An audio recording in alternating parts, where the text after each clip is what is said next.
بدعات کی ان کو کرنا تھا.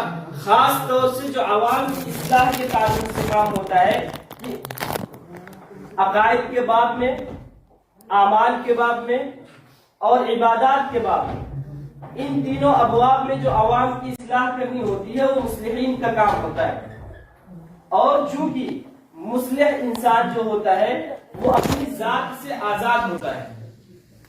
اپنی ذات سے آزاد ہونے کا مطلب یہ ہوتا ہے کہ اس کو کسی کا ڈر نہیں ہوتا، کسی کا خوف نہیں ہوتا.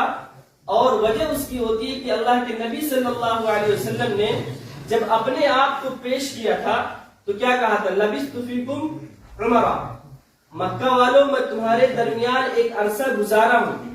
تم نے مجھے میرے دن کو دیکھا ہے، میری رات کو دیکھا ہے، میرے صبح کو دیکھا ہے، میری شام کو دیکھا ہے، میرے اٹھنے کو دیکھا ہے، میرے بیٹھنے کو دیکھا ہے، میرے چلنے کو دیکھا ہے اور میرے سونے کو دیکھا ہے. میرے معاملات دیکھے ہیں، میرے تعلقات دیکھے ہیں. میری پوری زندگی تمہارے سامنے ہے. اب اگر میں کوئی بات کہتا ہوں تو اس سے پہلے تم میری تصدیق کرو کہ میں سچا ہوں یا جھوٹا ہوں. هل وجدتمونی صادقا ام کاذبا. تاریخ ابن کثیر نے یہ الفاظ نقل کیے کہ اللہ کے نبی نے جو پہلا خطبہ دیا ان میں یہ الفاظ ہیں کہ تم نے مجھے سچا پایا ہے یا جھوٹا.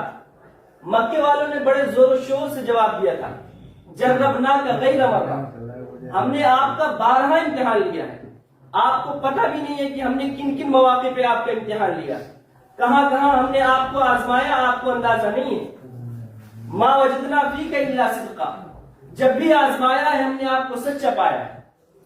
اس کے بعد اللہ کے نبی نے اپنی دعوت کا اعلان کیا کہ اگر تم مجھے سچا مانتے ہو اور میں نے اتنی لمبی زندگی گزاری ہے اس کے بعد بھی تم کہتے ہو کہ میں سچا ہوں تو میں تمہیں ایک عذاب سے ڈراتا ہوں.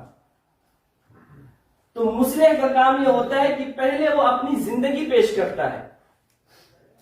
ایک عالم ہے، وہ بیڑی پیتا ہے روڈ پہ جا کے اور وہ کل کو اسٹیج پہ کھڑا ہو کے تمباکو کے خلاف تقریر کرنا شروع کر دے.